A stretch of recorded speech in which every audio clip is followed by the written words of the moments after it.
What up, yo? SF Bay Area, it's the city. The Sewer System Improvement Program, SSIP. You know your number 2 is our number 1, right? Let's get this going.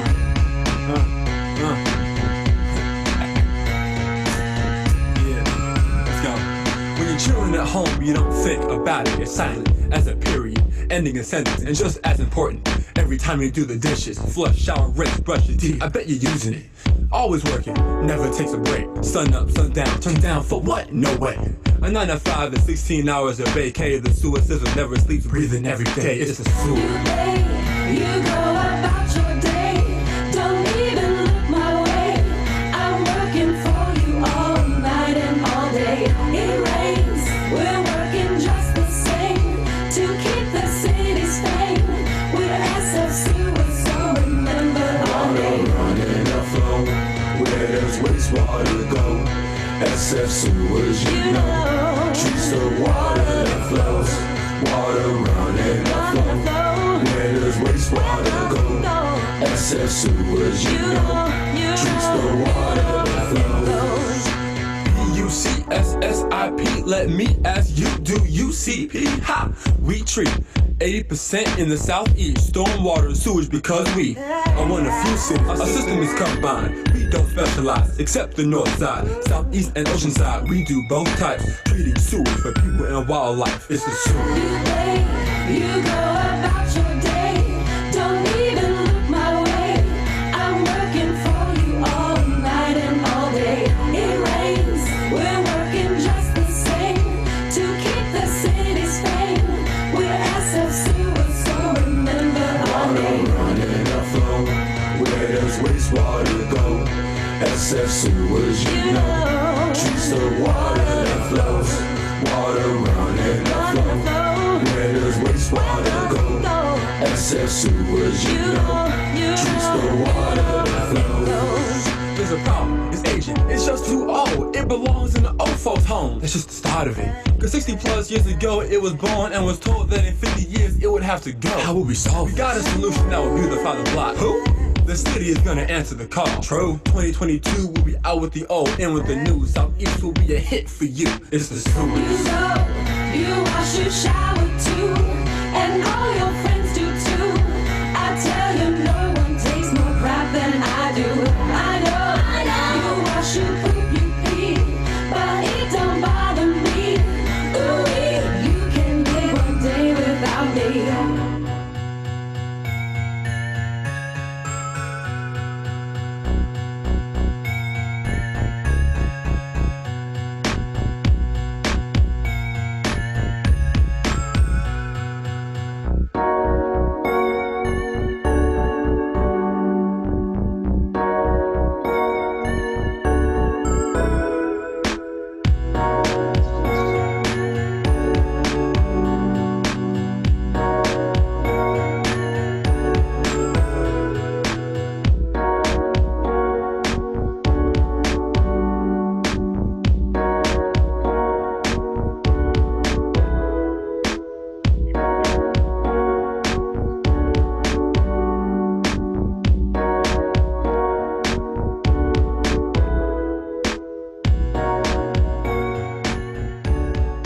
Morning, everyone. Hello and welcome. Welcome to the WOW for Teachers, Wonders of a Wastewater Workshop, brought to you by BAYWORK, a consortium of 39 water and wastewater utilities in the Bay Area and beyond. We collaborate on workforce development and workforce sustainability issues for our industry. This event is co-sponsored by Central Contra Costa Sanitary District, East Bay Municipal Utility District, Valley Water in the South Bay, Sonoma County Water in the North Bay, and we got a special guest appearance by SFPUC, who that team brought to you that great wastewater rap video that was compiled by high school interns. Really amazing stuff. And special thanks to Ignited, a nonprofit teacher resource organization that helped with some of the outreach support and guidance for this event. I'm Stephen Curry, 7.5 years in the water and wastewater industry, 2.5 years, this past 2.5 years at East Bay Municipal Utility District and the Diversity and Inclusion Office. East Bay MUD is a water, wastewater utility in Alameda and Contra Costa counties. And I also want to introduce to you Michael Kushner, our BAYWORK manager. Michael, say hello. Hello, everybody. How you doing this morning? He makes everything run so smoothly, as well as Corey Lukes-Powell, a longtime BAYWORK superstar.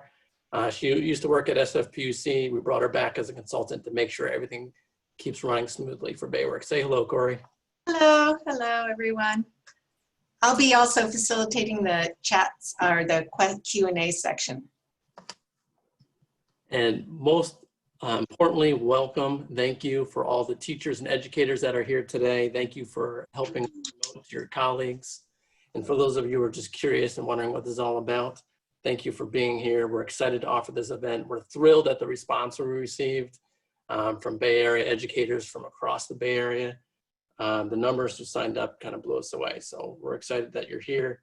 We're excited about the opportunity to engage with you so you can engage your students, so they can maybe learn about the wonders of wastewater and water, and hopefully inspire some of them to come and work with us in this industry as engineers, as machinists, electricians, operators, skilled trades workers that are high paid and in demand, environmental scientists, rangers, biologists, and other science professionals, our IT finance support staff, public relations, HR training.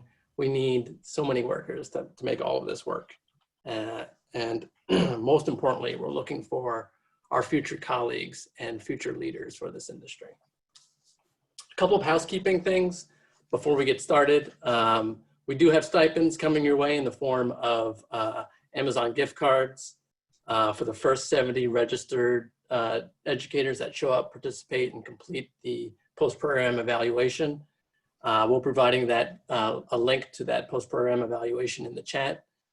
If you miss it, we'll send it to you afterwards in an email, so there'll be plenty of opportunities and no excuses for not completing the evaluation. We really want your feedback on this event. We learn every time we try to engage teachers from what works and what doesn't work, mostly from the feedback that you guys provide us.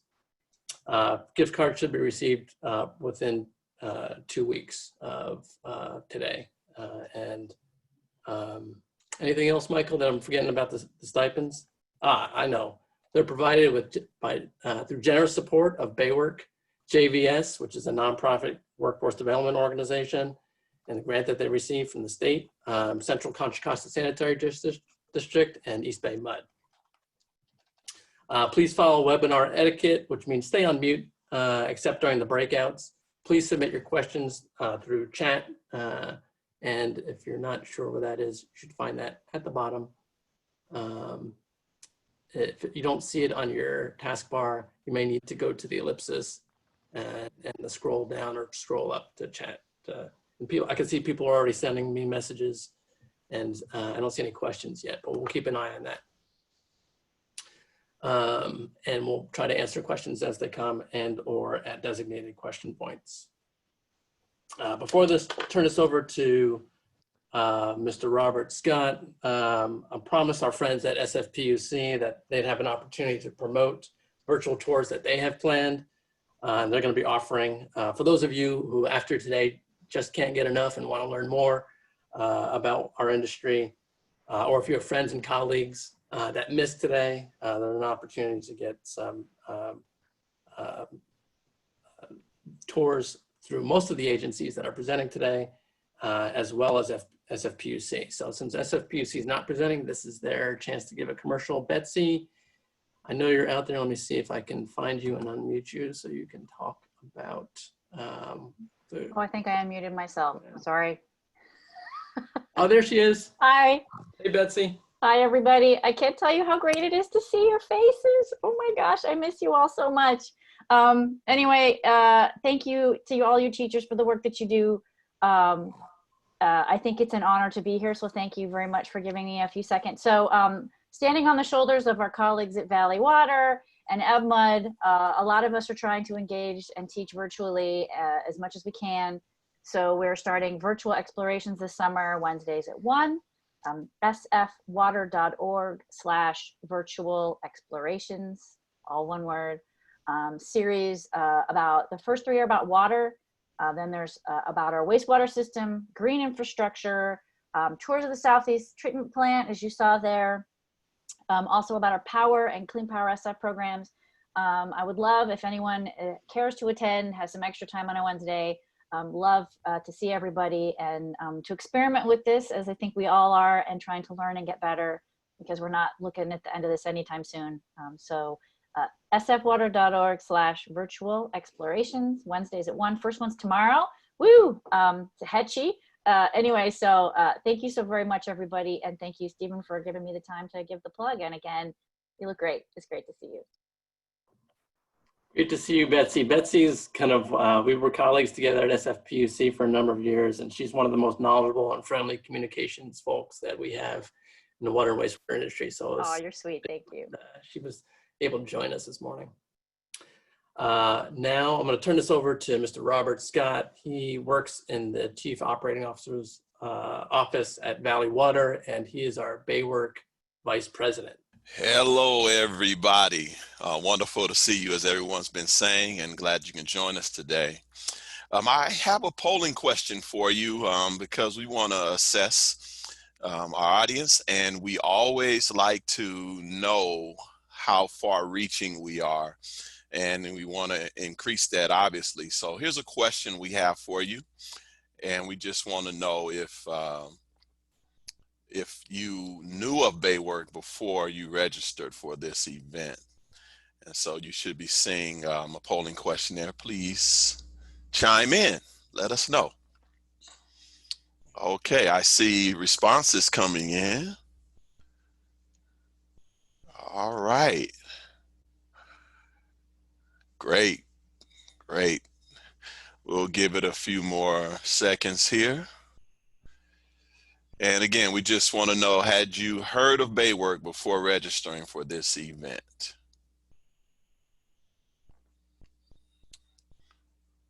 Wonderful. All right. We'll be closing the poll in 5, 4, 3, 2, and 1. All right. We can share the results. And looks like it's 56% of you did not know of BAYWORK before registering for this event. For us, we are jumping up for joy. That means we've connected and touched some more people, which we are in the business of doing. And we're so glad that you can join us today. And we thank those that had heard of us, that you came back again, or that you just decided, you know what, I'm gonna check these people out and see what they're all about. So we're glad that you can be with us today. I want to tell you a little bit more about BAYWORK, but before I do that, I want to show a video, and I'm going to share that with you.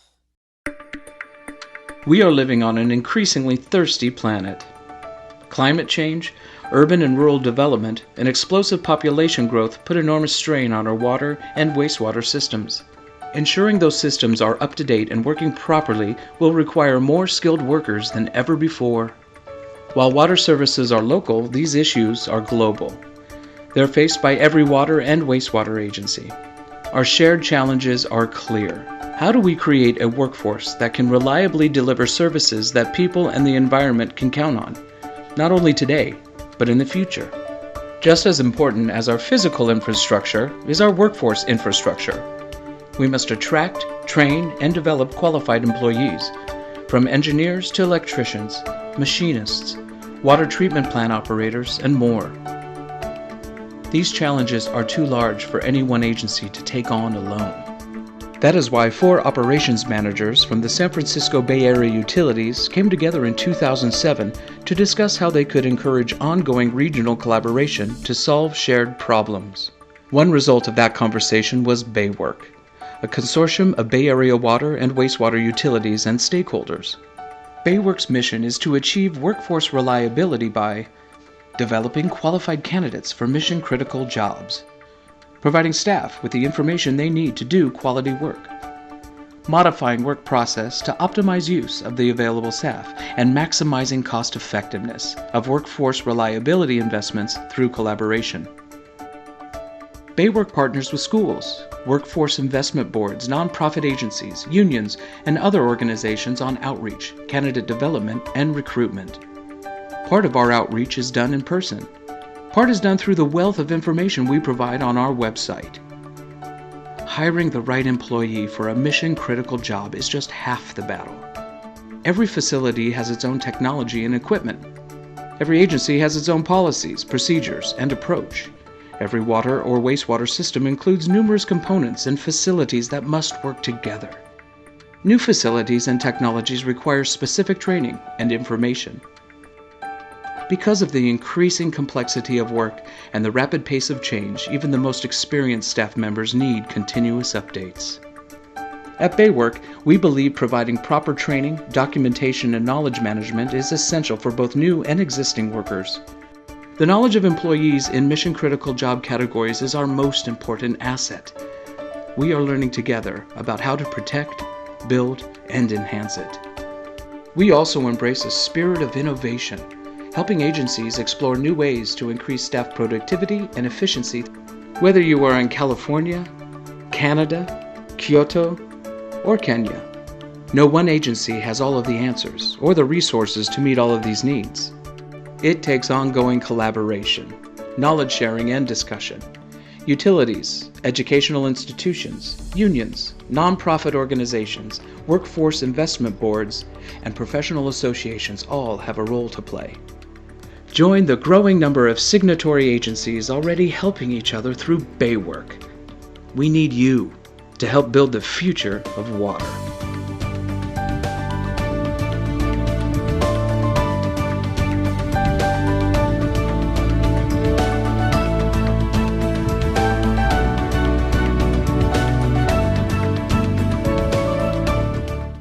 I want to emphatically repeat the last statement of the video, and that is, we need you to help build the future of water. This is not a statement we take lightly. We are extremely serious about how we need you. As Steve Curry said, my name is Robert Scott, and I'm the Vice President of BAYWORK, and also I work at Valley Water in the Recruitment and Talent Development Unit. Again, we want to welcome you to today's Wonders of Wastewater workshop.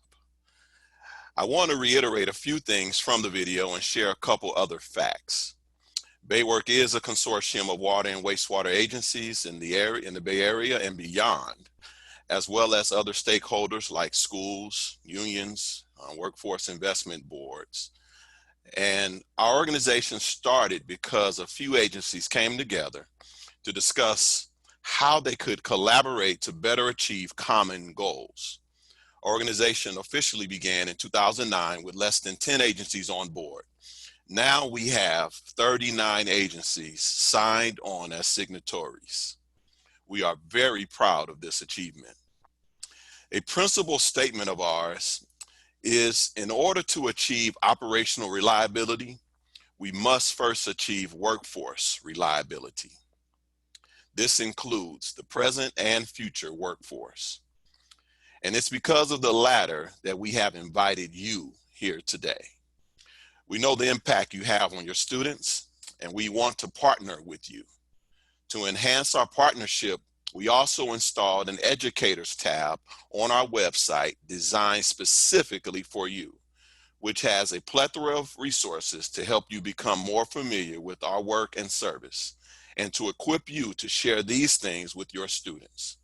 We deeply believe some of your students can and will have a bright future in the water and wastewater industry. Moreover, we want to start early, reaching these prospective employees, while simultaneously enhancing the knowledge, skills, and abilities of our hardworking men and women who are presently in the industry. I could talk to you for hours about our activities over the years, but I don't want to take up too much of your time. Plus, I want you to discover some of these things from BAYWORK.org on your own so you can spread the news about the wonderful opportunities in the water and wastewater industry. I truly hope you will get a lot out of today's experience and that it will be transferred in your interactions with your students. Thanks for agreeing to be with us today. Now, I want to introduce you to Matt Hoeft from East Bay Municipal Utility District. Thank you, Robert. Good morning, everyone. Hope everyone can hear me. I'm going to start sharing my screen and hope everyone can see the wastewater treatment in the SF Bay area, history and future. So hello, everyone. My name is Matt Hoeft. I'm a supervisor of wastewater planning at East Bay Municipal Utility District, which is more commonly known as East Bay MUD, or acronym EBMUD.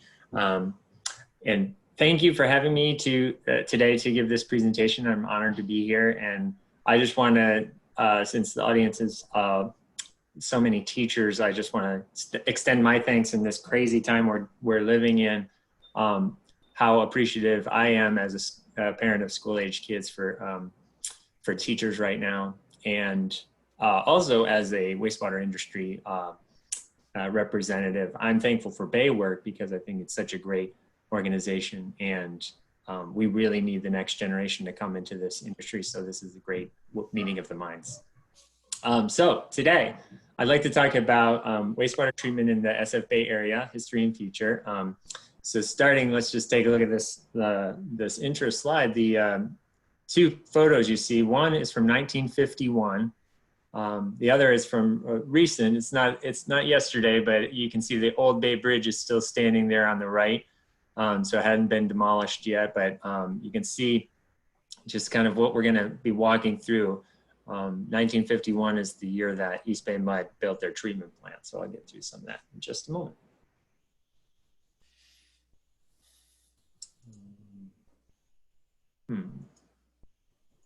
There we go. And there's me. Like I said, supervisor wastewater planning. So that's just, our focus is long-term planning. So we're always looking to the future, but to get to the future, the past is an important thing. So the history of wastewater treatment in the Bay Area is kind of, I've got a big soft spot for it. So I'm glad to be making this presentation today. So the outline of today's presentation, I'm going to start mostly with the history. We'll go through a lot of interesting facts, on how important surprisingly maybe, wastewater treatment is tied in with the history of the Bay Area itself. And then I'll go over some of the future challenges we have because it's so tied in with the workforce we need to meet those challenges, and I'll go over some of the solutions related to that. So starting really at the basics, sanitation worldwide is still surprisingly, since it's such a below the surface thing in our area, you don't really think about it that much unless you're a wastewater engineer.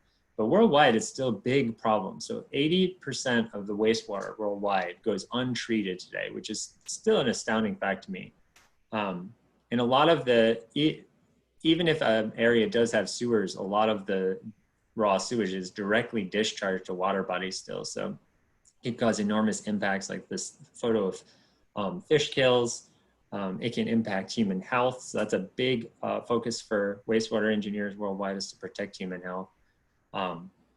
2 billion people worldwide don't have basic sanitation, so not even sewers.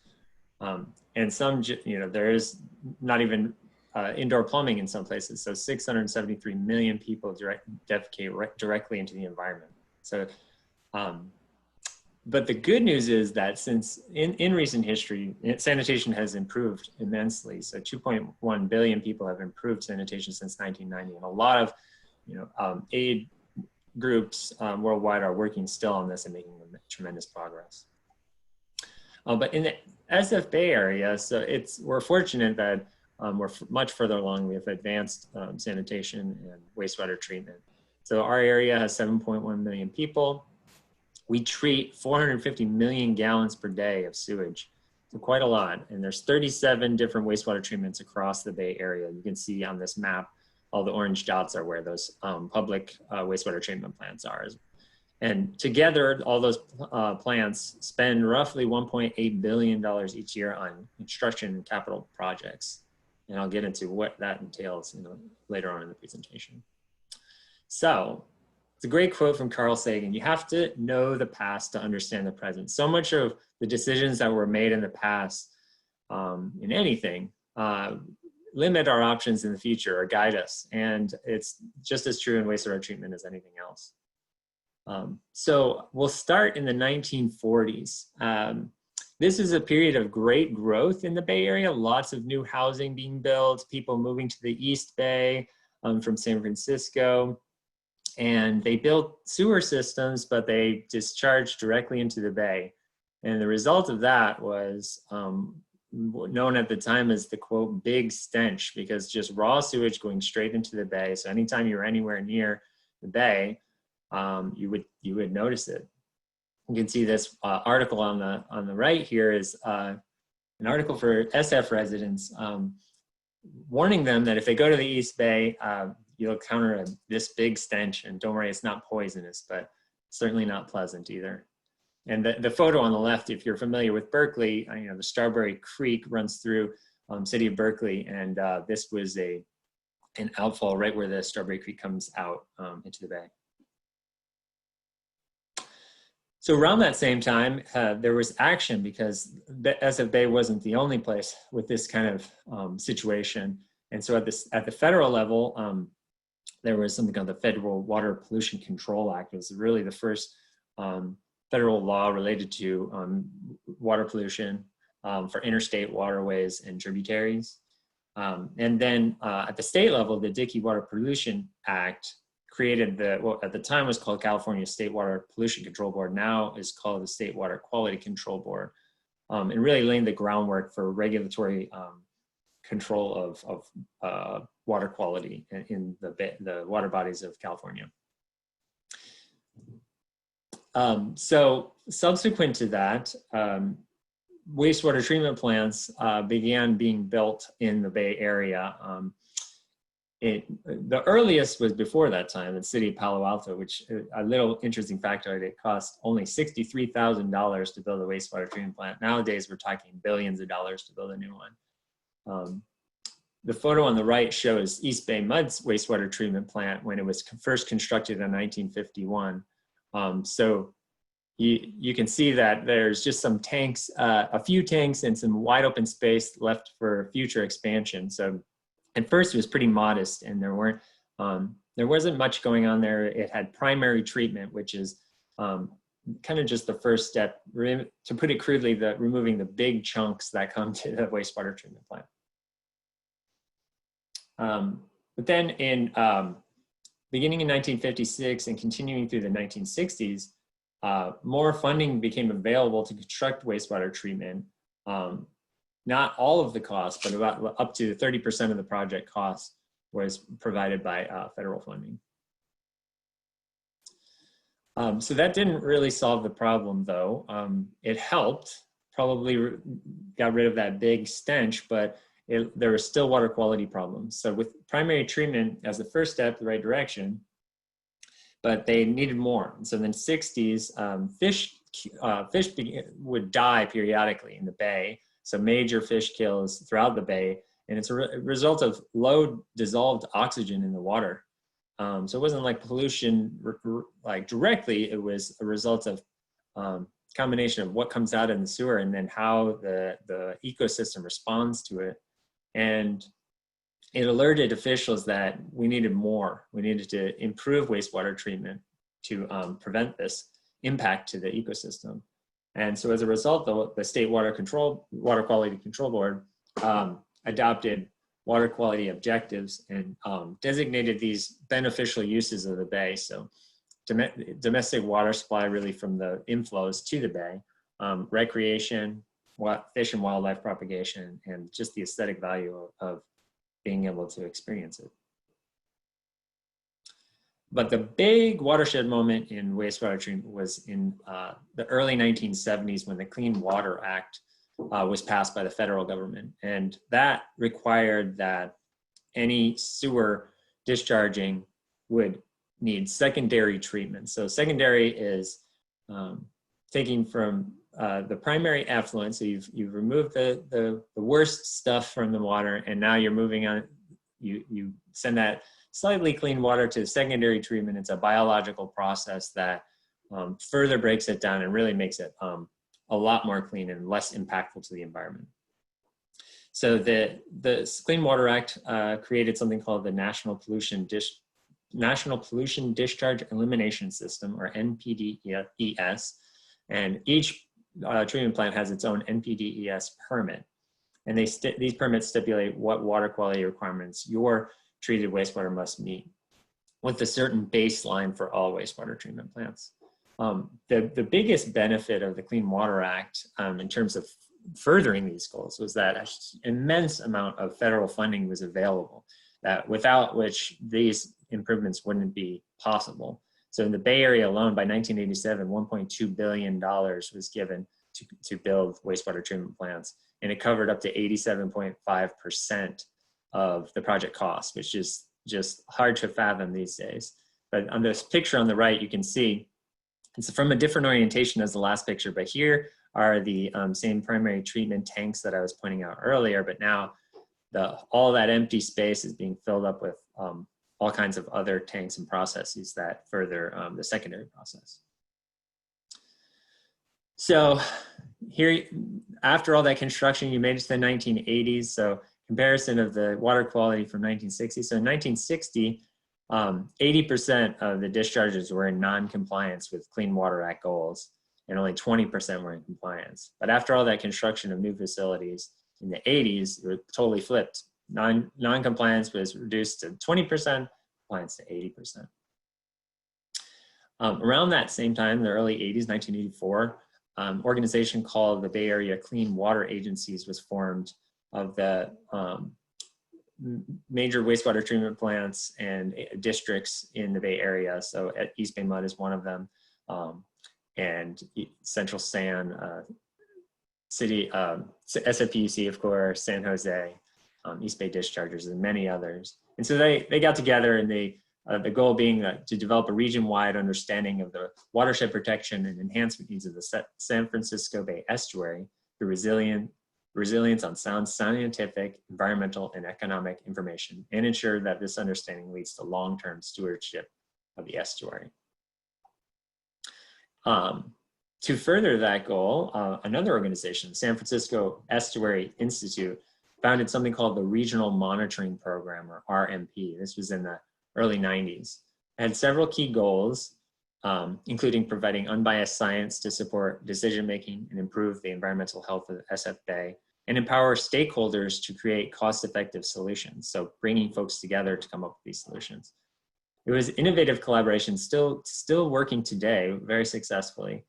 So between SFEI, the Regional Water Quality Control Board for San Francisco Bay, and wastewater utilities like East BAYMUD.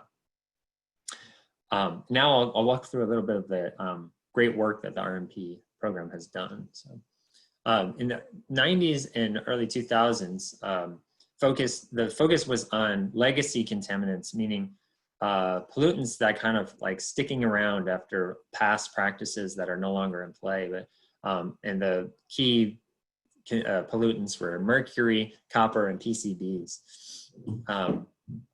So through pollution prevention strategies and something called the Mercury Strategy Team, they made a lot of progress. So RMP was more than just, so the RMP focused on monitoring some of these, but it was more than just monitoring. For example, the RMP helped initiate pollution prevention programs by investing $900,000 to identify actions that would reduce mercury uptake in the Bay food web in a short time frame. Here's some example of the monitoring results that RMP program has produced. So the cornerstone of RMP is sound science, and so a big focus of that is to collect this data. The slide shows one of just many topics that the RMP covers, this one being mercury. The graph on the left shows a spatial distribution of mercury in the Bay sediment. So it's kind of a scale from the blue being the lowest and the red and pink to being the highest. the graph on the right shows the long-term monitoring of mercury in fish from 1971 to the present. So the food web, basically the bottom feeders eat that sediment that has the mercury, and then it makes its way up into the fish. Through this robust science and data collection process, the RMP provides information targeted at the highest priority questions faced by the managers in the bay. And each year, RMP produces something called the Pulse of the Bay report. It's been happening for 27 years, so anyone can download this off their website to get an insight into what's happening as far as water quality in the bay and the health of the bay. So I would encourage you to check out the SFEI RMP website for that. So further challenges beyond those, everyone's familiar with the Loma Prieta earthquake, but shortly thereafter, the big East Bay, Oakland Hills wildfire really showed the challenge and the importance of resilient infrastructure, and something we're still dealing with today. It's hard to, you learn big lessons from these events, but it's hard to implement those lessons. And now in the 2010s, near past, excuse me, of course, everyone knows about how the record-breaking drought we had in the middle of last decade. We're still at the wastewater, just like water agencies, wastewater is affected by that. Our flows go down. We have to adapt to these increasing droughts. One thing we can do to help is through water reuse. And in the last decade, a big growth in what's known as indirect potable reuse has come. Water reuse is, using the treated wastewater for other purposes. Typically it's through irrigation, but indirect potable reuse is kind of taking it to the next level, where you can treat it to such a high level that it could actually supplement water supplies. East BAYWORK hasn't gotten to that level yet, but it's becoming more popular statewide and more common. And then, of course, we've had record-breaking wildfires during this time as well. So just wrapping up that timeline of history, we started with that basically no wastewater treatment, the big stench. We implemented in an incremental way, first primary treatment, then secondary treatment as a result of that federal funding. And now we've reached our, like that, if you were able to catch the SSIP video at the very beginning of this, you heard that aging infrastructure is a big part of that. So you can see we implemented these projects decades and decades ago, 70 years ago, and we're still using that same infrastructure. So now I'm going to get into how that past is affecting our future, because we have a lot of challenges, and the past is a big part of what we have to do and why we're here. And the past can't be changed. We're here. We got the challenges put before us. The future is yet in your power. We need to do something about it, whatever was in our power to do. So here's the graphic kind of just laying out what challenges we have. So we're on the boat sailing into the future. We've got a growing population. We've got new challenges like coronavirus, but we have to avoid all these obstacles along the way. So just like the past, I described the increasing regulations over time. Same thing continues to happen. Our regulators are looking at ways of improving the SF-Bay's health and implementing new regulations to tackle those challenges. And we are the ones responsible for meeting them and implementing the projects needed. But meanwhile, there's the things outside of any of our control. Climate change affects not just sea level rise, which is important for wastewater plants, but the weather patterns. We're affected by rainfall, and more intense storms can make our challenges more difficult. We have, like I said, aging infrastructure is probably the core challenge we have to deal with because our facilities are so old. But changing economics related to increasing costs, there's always a challenge in keeping costs under control and making sure the rates of our ratepayers don't get too high. We have kind of different jurisdictions, so different goals in different areas. And then limited funds, but lots of challenges, limited funds, and competing priorities. We have to make the right decisions to balance those competing priorities. And there's a need for technological innovation because we want to be more efficient and do the best job with the best technology available. So one thing, the population growth has been kind of the core challenge for wastewater treatments in the past.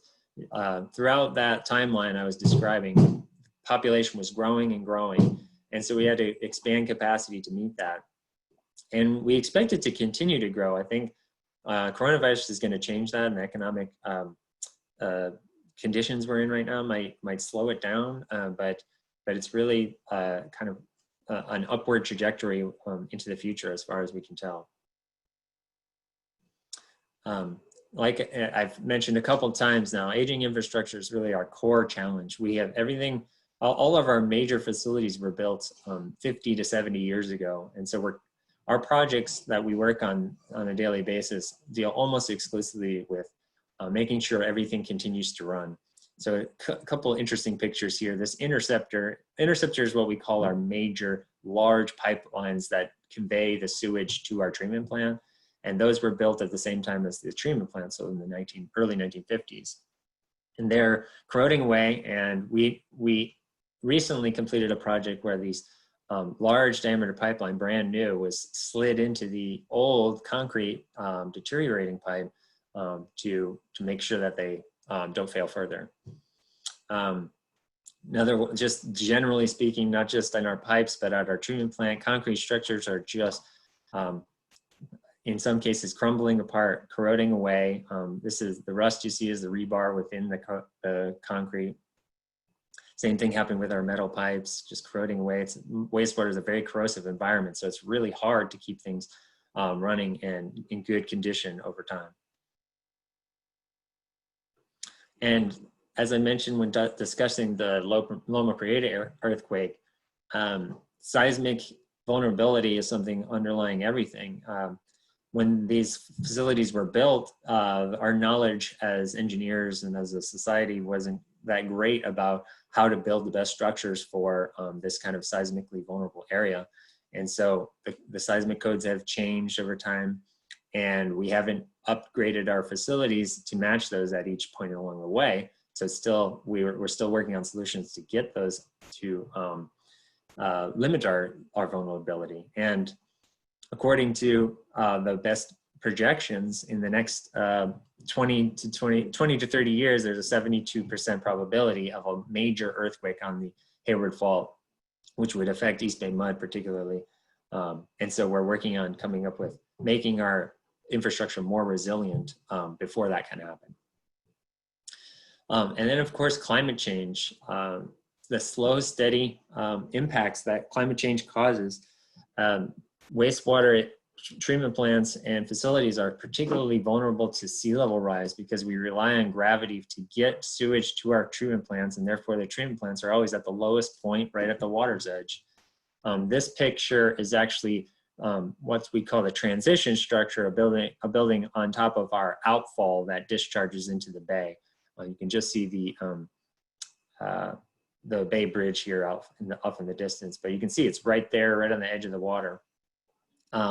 And as the water level rises due to sea level rise, we're going to have to make it at the very least accessible to our employees who have to access this facility. And this is just one example of many of our facilities along the water's edge. And together with sea level rise, there's the other impacts like drought I mentioned, a big impact to water supply, but it still affects our sewer flows and changes the character of them.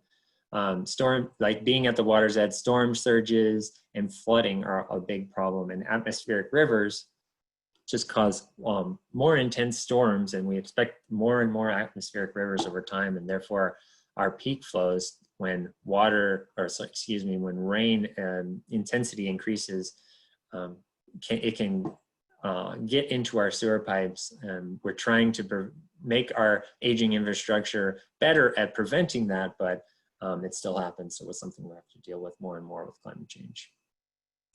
So then, I mentioned emerging regulations from our regulators, and that has a lot to do with, in many cases, with other new contaminants that we learn about. So on this page, or on this slide, we show a few handful of what in our industry are kind of the hot button issues. Microplastics and PFAS are the big ones right now, at least in my experience. And the challenge here really is, one, we don't know the public health impacts or the impacts to the environment as well. They're still being studied. And two, we don't know how well existing treatment plants remove these, or the right technology to remove them if they do need to be removed. So there's a lot of, so much work and attention being spent on these contaminants of emerging concern. So limited funds and competing priorities. I think the key takeaway from our history was that when we really needed to implement huge projects in the 1970s after the Clean Water Act, the federal government stepped up and gave us almost all of the money we needed. Nowadays, that funding is just not available in anywhere near that same amount. And so we rely almost entirely on our ratepayers to fund these big projects. And it's hard to ask our ratepayers to do that. So we try to use our creativity and engineering expertise to get the most out of what we have, and and these competing priorities that we have, we try to come up with the best win-win solutions. But it sure would be nice if we could get some more federal funding, because we don't want it to impact the ratepayers as much, but still complete and meet our goals. So how can we turn those challenges into opportunities? Well, to know our course, we need to keep sight of our two long-term goals. First, continue to improve water quality in the SF Bay and protect the environment, but then build resilient infrastructure to support economic growth and protect public health. But one size does not fit all. Given the diversity of challenges I've highlighted, we have to realize that when it comes to solution, we just can't come up with one big solution, one easy solution for everyone. They have to work together, multiple solutions working together. For example, one thing we do, especially related to those emerging contaminants, is something called source control. If we can prevent those contaminants from even getting into the sewer, it is so much easier than having to treat them after they're already there. So if we can combine that kind of approach, prevention, with our need to improve and renew our infrastructure, it will have much more effective and cost-effective solutions. So source control involves, it's a big part of what East BAYWORK does and other wastewater agencies. So you saw that on that last slide, the pharmaceuticals is one of the contaminants of emerging concern. And one way is one way it gets into the sewers is that folks flush them down the toilet. So instead of that, have a pharmaceutical drop box is much more effective. We can encourage reduced pesticide use, control littering, reduce single-use plastics, which is this a big source of that microplastics pollution that gets into sewage and into the bay. And then change the chemicals we use by implementing green chemistry, and develop alternatives. So this photo on the lower right is firefighters using fire suppression foam, which contains that chemical PFAS, which is a big topic in our industry and large and broader than that. But a big source of that is fire prevention foam, or fire suppression foam. So there's efforts to try and come up with an alternative to that so that the PFAS does not get into the water. But innovative infrastructure is a big part of that too. So at this photo on the left is a green infrastructure, a living roof at the new Transbay Terminal in San Francisco. It helps pollution prevention getting into the storm drains and sewers. And a very interesting project at the Oro Loma Sanitation District is the horizontal levee shown there in the middle at the top. It's a way to protect against sea level rise, reduce pollution to the bay, and provide habitat. So it's one of those, something we are always on the lookout for, this win-win type of project that has multiple benefits.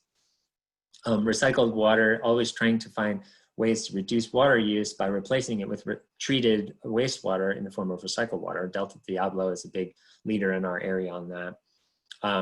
Reduce trash and stormwater, innovative ways of keeping trash out of the stormwater. And something called resource recovery.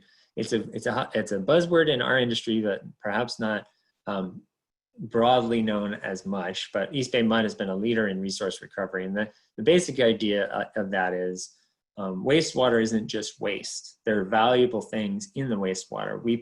We use our wastewater to do such things as produce renewable energy in the form of biogas, so methane that's produced by biological processes. There's other ways of doing resource recovery. I mean, recycled water is one of those. Another way is to extract nutrients from the water to make fertilizer. Some plants are doing that. So a little bit more on resource recovery for wastewater. I mentioned recycled water, energy generation through biogas. One other thing we've done for decades is we produce a product called biosolids. After we treat and separate the solids from our water, produces a soil amendment called biosolids that has nutrients and moisture that helps to improve the soil health of the lands that it's applied to. And then stormwater treatment and reuse is another area of potential benefit as well. So, some use the phrase rise to the challenge, but at East Bay MUD, we see challenges as opportunities. So look at the change we've adapted to in the last 70 years, from 1951 to today. We started off with no sanitation, had to build wastewater treatment plants with primary treatment. Then we added secondary treatment, adapted to new regulations, integrated science and technology into our lives, and have ever since been repairing aging infrastructure. As we move into the future, we must embrace that change. So the image on the right represents the concept of one water. So resource recovery, the ultimate is this concept of one water. Breaking down the barriers that currently exist between stages of the human influence water cycle. So there's drinking water, wastewater, recycled water, and storm water. But the concept of one water is, it's also more than just water. One water includes environmental stewardship. It includes harnessing biosolids and energy from wastewater, building engineered wetlands to adapt to sea level rise, constructing green infrastructure, reducing greenhouse gas emissions, and reducing waste overall. So collaboration is the key. We need to work with all these different stakeholders for the best solutions so that we don't overlook any interests and issues that our society is facing. So individually, we are one drop. Together, we are an ocean, from this quote. But a better way to look at it maybe from our perspective is together, we are one bay. So with that, I'm all finished. And if you have any questions, I think there are some chats along the way. I'm happy to answer any questions. Hi, yes. Emiliano Sanchez asked, said that technology is copiously changing, and that helps, but impacts the need to upgrade. Were the initial water pipes not made of wood, and then making it necessary to replace them with clay was used for wastewater? Another advancement that needed replacement. And how do the utility districts plan for these changes and advancements? And also I was thinking too, PVC piping, is that kind of what you guys are using as a standard? That's just my little addition. Sure, yeah, those are really good questions. I would start by saying East Bay MUD is very fortunate for two reasons. One, the pipes that we built in 1951 were very well engineered to the point where they were able to last very long. So they're all reinforced concrete pipe, the ones that East Bay MUD owns. But we're also fortunate because we aren't responsible for the collection systems that are up in the cities that we serve. So I've heard a lot of stories about that kind of pipe, like the wooden pipes and brick sewers and that kind of thing that folks built decades and decades ago that are really hard to deal with now and need replacement. But fortunately, we just haven't had to deal with that. And some of our cities that feed into our system have had to deal with that, but we don't. So our pipes are all very large diameter as a result. I think, our largest are like 10 feet in diameter, but with that, and they kind of go down from there. But just coming from a more general perspective, not East Bay Mud focus, yeah, there's some pipes in some agencies, under agencies' control that are 100 years old, been in continuous operation ever since, and made of redwood. It's amazing that the kind of things that can still work after all that time. But every time there's a facility or infrastructure like that, it's just almost like a ticking time bomb. And yes, they all need to be replaced eventually. Who is responsible then for the collections if y'all aren't? So we serve, I'm going to get this number wrong, I think 8 or 9 cities in the East Bay. So going down from the north, so El Cerrito, portion of Richmond, Albany, Berkeley, Oakland, Alameda, Piedmont, and Emeryville. And so each one of those cities, and with the exception of El Cerrito and the community of Kensington, which have their own little small sewer district, all the cities are responsible for the collection systems. And we work with them on a daily basis, but we just don't own those collection systems. Gotcha. And do you, I know San Francisco, I believe, treats their stormwater before it hits the bay. Do you all do the same? That is a big difference between San Francisco and East Bay Mud and our collection systems in the cities. San Francisco has the combined sewer system, which means the stormwater flows into the sewers in almost all cases, I think. Whereas from our perspective, and I didn't get into the details of this, our sewage is supposed to be just separated sewers, but because of the age of the pipes, they're cracked. There sometimes are cross connections with storm drains. There are avenues for stormwater and rainwater to get into our pipes, and so as a result, during wet weather, we do see peaks. But our system is intended to not allow stormwater in. It just happens kind of incidentally. It's actually one of our biggest challenges from a regulatory perspective is we're trying to reduce those peak flows due to wet weather and improving our collection system and interceptor system to reduce that. Right. And that's also, I'm sure, a concern for water that comes directly from streets going right into the bay. There's the oil and the sand and the grit and the whatever goes down the storm drains goes right into the bay then. So yeah, trash. That's I talked about SFEI and the RMP. They did a study recently about microplastics and where do microplastics come from? Because if you sample the bay, you'll find lots of microplastics, where it's just tiny little fibers of plastic. And they found that stormwater, so just runoff from the streets and the cities around our area, that's the biggest source of microplastics is from our storm drains. I think before we have Ben speak, we're going to try to address some of the questions that came in right as we were breaking. Corey, are there certain questions that you think are going to be covered in Nate's presentation about the process, and maybe we can hold off on those? And are there any questions that you think might be particularly appropriate for Matt? Oh, okay.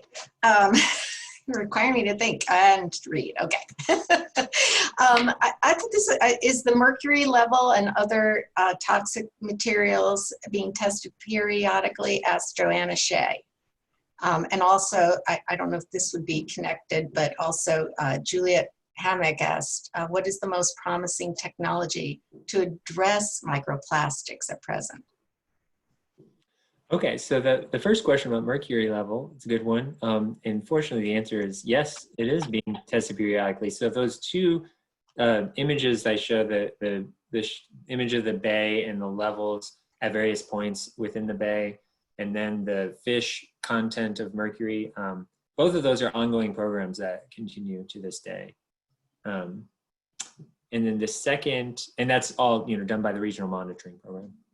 The second question about the promising technology for microplastics. Well, what's interesting is that I mentioned the SFEI study on microplastics and where do they come from, and the overwhelming majority comes from stormwater, which by and large is not treated like wastewater. It just flows directly into the bay. But the microplastics, there's a fair amount of microplastics that make it to treatment plants, but the good news on there, the evidence is showing that wastewater treatment plants that already in place treat it pretty well. It doesn't capture all of it, but I don't want to throw out a number of how much it removes because I can't remember exactly, but it's pretty efficient at removing microplastics, and it's so that's good. As far as treating the stormwater microplastics, it's a simple process to remove most of the microplastics, but we'd have to implement new treatment for stormwater that isn't there and doesn't have a source of funding and would cost quite a lot of money, I think, to remove all of those microplastics that are currently going to the bay.